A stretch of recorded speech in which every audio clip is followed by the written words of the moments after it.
Halo teman-teman, kembali lagi bersama saya di Mutakin. Kita akan bincang-bincang film. Film apa saja yang membuat orang-orang tuh merasa memiliki kesan atau si filmnya itu memberikan efek yang positif di hidupnya. Sekarang saya bersama teman saya yaitu Tegar Setiadi ya. Halo, Perkenalan dulu boleh?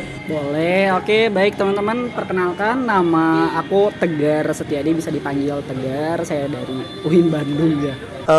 Aku bakalan nanya tentang tiga film yang membuat atau tiga film yang berkesan, yang memberikan dampak atau efek yang positif atau negatif di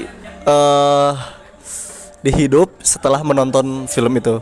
Mungkin yang pertama ya. Oke, yang pertama, Mungkin yang oke. pertama, Kang Adit tahu gak film Negeri Lima Menara? Ya, tahu. Nah, Tahu. jadi film Negeri Lima Menara ini adalah salah satu film yang saya suka gitu. Emang sangat berkesan banget karena Kenapa?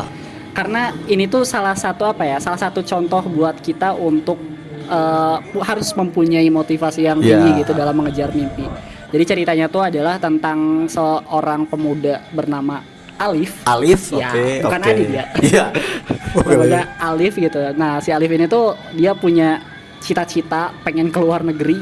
Ya, Dengan langkah awalnya tuh dia pesantren dulu. pesantren dulu. Tapi kan dia itu terpaksakan pesantrennya. Nah, iya, awalnya terpaksa gitu, tapi lama-lama ternyata dia sadar nih gitu. Ternyata kehidupan pesantren ini tuh nggak terlalu buruk. Ya. Dan di sana gitu Alif punya punya teman-teman di sana yang mempunyai impian yang besar juga. Nah, impian yang besar juga sampai si Alif ini tuh berhasil di pesantrennya, menjadi orang yang cukup dikenal lah gitu. Dan mungkin salah satu kutipan yang saya ambil gitu ya dalam film ini tuh adalah manjada wajada. Wajada. Oh, Itu. oke. Jadi ya Barang siapa yang bersungguh-sungguh. pasti akan Kenapa? berhasil. Itu mungkin itu yang pertama kan. Oke.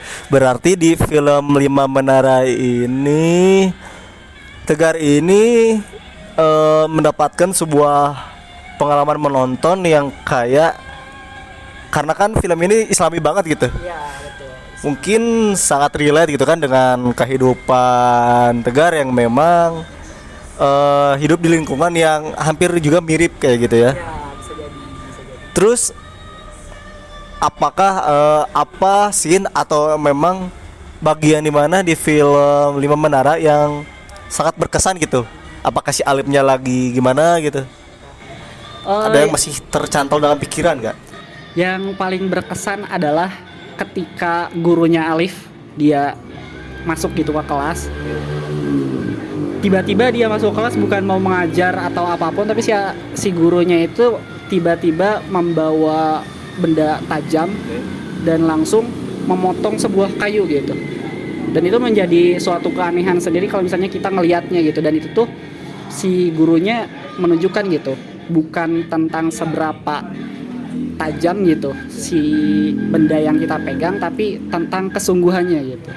Jadi kalau misalnya kalau misalnya kita sungguh-sungguh pasti akan berhasil gitu. Pasti si hal sekeras apapun pasti bakalan terpecahkan kalau misalnya kita sungguh-sungguh. Sungguh-sungguh. Gitu. Berarti itu adalah scene yang menggambarkan manjada wajada itu sendiri Iya, ya. betul. Oke teman-teman, yang kedua apa nih? Selanjutnya. Yang kedua, karena saya tuh pecinta film Indonesia ya. Ya boleh, Ya, bagus. Pecinta Indonesia gitu. Jadi yang kedua ini sebenarnya ini baru-baru juga ya, yang pernah saya tonton di bioskop, tapi menarik gitu. Sebenarnya ini tuh film horor gitu Kang Adi. Horor, Film oke. horor. Judulnya tuh Apa judulnya tuh? Kamu Pantas Mati. Nah, jadi si personilnya itu Ngeri juga. salah satunya tuh adalah personil JKT48. Oh, siapa tuh? Z. Waduh. Nah, kenapa saya Z gitu ya? Kenapa saya suka? Karena cakep, bro. Wah. Cakep gitu. Waduh. Iya. Kenapa tuh horor tapi memiliki kesan tersendiri kita apa? Nah, itu karena saya sendiri ini tuh sebenarnya orang yang penakut ya. Ya. Takut bahkan semasa SMA juga kadang saya masih diantar ke WC gitu ya. Oke. Kalau takut ke kamar mandi. Tapi meskipun horor, Tapi ini tuh punya kesan komedi dan romantisnya juga gitu. Oh. Jadi si Z ini tuh sebenarnya dia tuh udah mati, meninggal, tapi dia tuh masih gentayangan. Oh, gentayangan. Gentayangan sebagai hantu yang baik, tapi Hantu yang baik. Jadi hantu ini tuh punya dua kepribadian. Ya. Dua kepribadian. Yang pertama salah satunya yang jahat gitu, dia yang neror si itunya, dan satunya lagi dia baik gitu. Dia baik. Jadi senengnya saya di sini tuh adalah meskipun ini horor tapi ada kisah romantismenya yang bikin kita tuh ketawa-ketawa gitu. Oke. Terus ada gak kayak tadi kan kalau di film Leonardo itu ada kutipan kayak dan siapa yang bersungguh-sungguh pasti akan dapat. Nah, kalau di film ini apakah ada scene yang memang memotivasi atau hanya sekedar menghibur yang masih teringat gitu? Sebenarnya di sini tuh ada pelajaran hidup buat buat isu-isu yang sedang berkembang sekarang tuh masih banyak perilaku bullying gitu. Perilaku bullying. Nah, jadi si Z ini mati akibat dibully. Dibully, gitu. oke. Dibully, dia dibully dan akhirnya mati. Jadi ini menjadi suatu pelajaran bagi kita semua bahwa ngebully itu gak boleh. Gak boleh. Oh. Iya, gitu paling. Jadi memang film ini memberikan kayak memang nggak terlalu luas ya secara pesan, tapi secara ini tuh masih relate sama anak muda zaman sekarang ya. Iya, betul. Karena ini kisahnya juga tentang kehidupan SMA. Oh, SMA yang apa gitu saling bully, apalagi sampai meninggal gitu kan. Iya, itu. Bikin trauma juga. Oke, boleh. Yang terakhir. Nah, yang terakhir ini justru film yang udah lama banget gitu. Jadi ini tuh tentang tentang agama juga gitu. Agama. Judulnya tuh Alif Lam Mim. Kang Adi tahu gak? Tahu dong. Nah, jadi film Alif Lam Mim ini tuh sebenarnya saya juga masih agak lupa ingat gitu ya karena saya nonton agak lama. Jadi pada intinya ini tentang tentang suatu pemikiran, dan yang aku lihat juga meskipun ini filmnya agak lama, tapi grafiknya juga udah bagus gitu. Oke. Udah bagus itu, udah kayak Islam yang maju gitu, berteknologi juga kelihatannya. Itu sih, jadi ada actionnya juga. Iya. Ada gelut-gelutnya gitu. Yang si Ustadz itu kan action Itu. Jadi emang tokohnya tuh Alif, Lam, dan Mim. Oke, betul. Jadi kalau nggak salahnya film Alif Lam Mim itu menceritakan tentang Islam di masa depan gitu kan, yang dimana si Islam itu dipandang sebelah mata kayak Islam itu memang jadi teroris, Islam itu sekuler lah, kayak memang kekerasan gitu. Mesti kan diceritain itu kan Alif Lam Mim itu ada yang jadi wartawan kan, terus ada yang jadi ustadz, yang satu lagi jadi apa itu laginya? Ya kan lupa ingat ya. Ya lupa ingat lah. Tapi itu yang jadi serunya tuh gitu. Ya, jadi tentang Islam gambar Islam akhir zaman di Indonesia atau di dunia gitu ya. Iya. Betul. Tapi ada gak scene atau emang kata-kata yang memang masih teringat gitu dari film itu?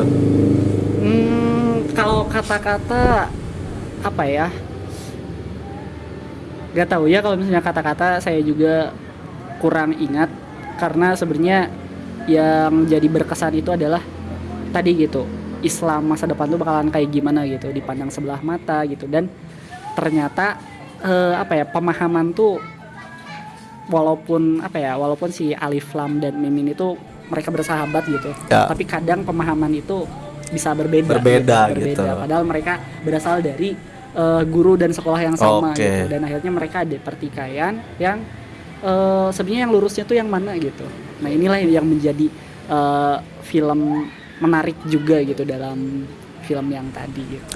Oke guys, jadi dari kesimpulannya yaitu dari 3 film tersebut kan bahwa kita itu tidak melihat film itu apakah film Indonesia itu jelek atau enggak gitu kan. Betul, karena kan sebuah karya seni itu emang subjektivitas kan, tergantung siapa yang menontonnya gitu.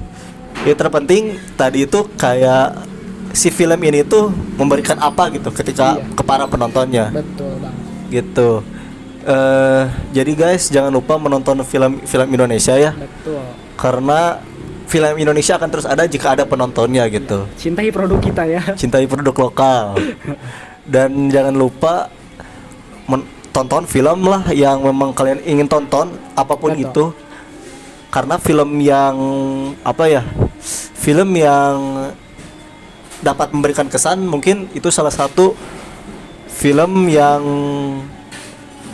dapat disukai banyak orang gitu. Betul. Banyak penontonnya. Segitu aja guys, terima kasih. See you in the next video. Mantap.